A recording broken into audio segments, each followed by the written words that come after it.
कावनई येथील कपिलधारा तीर्थ आजही अनेक सुविधांपासून वंचित आहे। सिंहस्थ काळात एक पर्वणी इथे होणार असली तरी शासनाने त्याची विशेष दखल घेतलेली नाही। नाशिक शहरापासून सुमारे 35 किलोमीटर अंतरावर इगतपुरी तालुक्यातील कावनईकडे जाण्याचा रस्ता आहे। मुंबई आग्रा महामार्गावरून 6.5 किलोमीटर अंतरावर कावनईचे श्री क्षेत्र कपिलधारा तीर्थ आहे। घोटी त्र्यंबक मार्गाने कपिलधारा तीर्थाकडे जाण्यासाठी मार्ग आहे। पर्वतराजींमधून नागमोडी वळण घेत हा रस्ता पुढे जातो। रस्ता अरुंद असला तरी दोन्ही बाजूला हिरवगार आणि आल्हाददायक वातावरण हिरवा शालू नेसून वसुंधरा आपलं स्वागत करत असते। नुकतीच भाताची आवणीही झालेली असल्याने या रोपांचंही विहंगम दृश्य अनुभवायला मिळालं। नागमोडी वळण घेत हा रस्ता श्री क्षेत्र कपिलधारा तीर्थाकडे नेतो।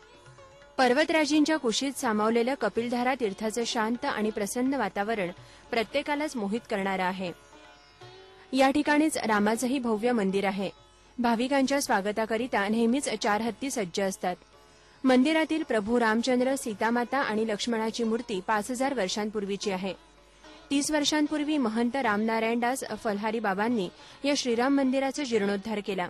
मंदिराला काही भाविकांनी 55 किलोच्या घंटा भेट दिल्या। या राम मंदिरापुढेच कपिलधारा तीर्थ आहे।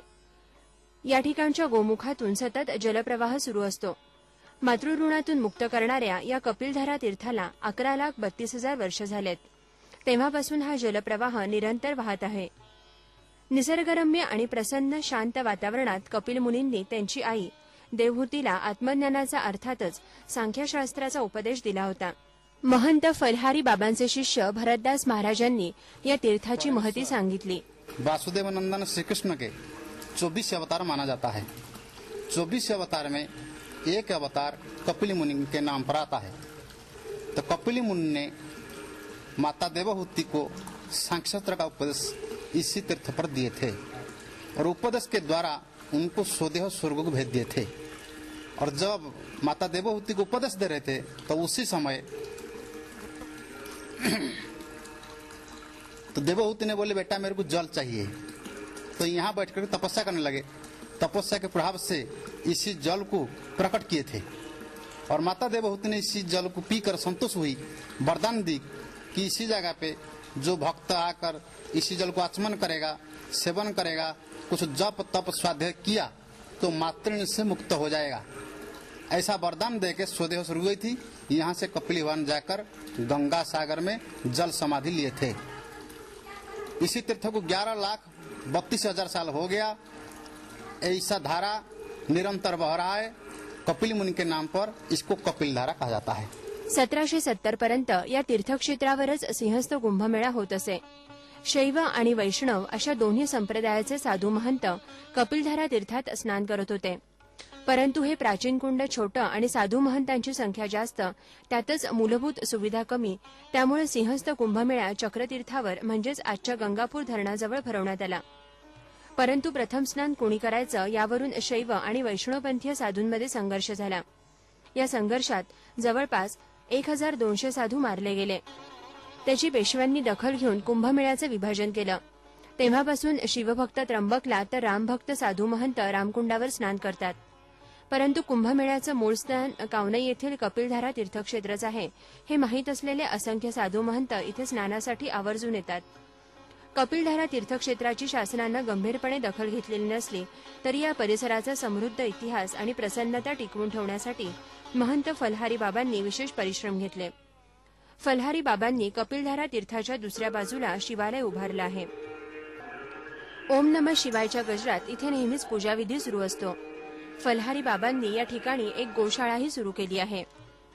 निसर्गरम्य वातावरणात पर्वतराजींच्या कुशीत सामावलेल्या या तीर्थक्षेत्राचा मोह अनेक संत महंतांना देवदेवतांना आवरला नाही।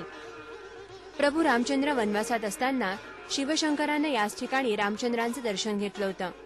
हनुमानाला मारण्याचा कुटील डाव रचणाऱ्या कालनेमी राक्षसानं साधूचं रूप घेतलं होतं। या कालनेमीचा हनुमानानं कपिलधारा तीर्थाजवळच वध केला होता। म्हणूनच या परिसराला कावनई या नावानं संबोधलं जातं। गजानन महाराजांनीही कपिलधारा तीर्थाजवळ 12 वर्ष तपश्चर्या केली होती।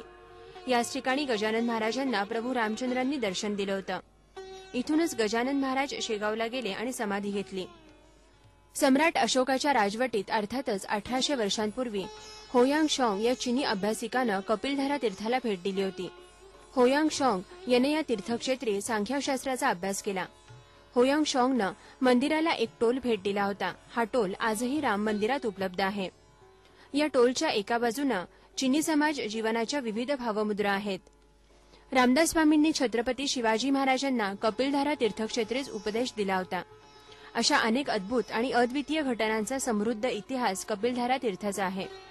कपिलधारा तीर्थक्षेत्रावर यंदा 7 ऑगस्टला ध्वजारोहण आहे, तर 25 ऑगस्टला शाही स्नान. त्यादृष्टीनं प्रशासनानं या ठिकाणी नवीन कुंड बांधलंय. 17,26,000 रुपये खर्च करून नवीन कुंड बांधलं आहे. प्राचीन कुंड छोटा आहे. शिवाय 25 ऑगस्टला सोमवार प्रदोष पुष्य नक्षत्र आहे. गुरु आणि सूर्य सिंह राशीत प्रवेश करणार आहे. हा योग 112 वर्षांनंतर येणार आहे. त्यामुळे या ठिकाणी सर्वच आखाड्यातील महंत स्नान करण्यासाठी येतील. शासनानं या ठिकाणी वस्त्रांतरगृह, पायऱ्या, कॉन्क्रीट रस्ते आदी सुविधा दिल्या आहेत. परंतु या सुविधा अपुऱ्या आहेत अशी तक्रार भरतदास महाराजांनी केली. यहाँ का व्यवस्था न होने के कारण अभी धीरे धीरे महंत रामनारायण दास फलारी बाबा इसका सुचारू व्यवहार कर रहे हैं. और यहाँ का कमी है एक भोजनालय और एक यात्री निवास, तीसरा लैंट्रिन बाथरूम, और 7-8 हजार साधु यहाँ जब आएंगे पूरी व्यवस्था कानून की तरफ से, शासन की तरफ से होना चाहिए. अनन्यसाधारण धार्मिक महत्व असलं तरी प्रशासनानं कपिलधारा तीर्थक्षेत्राला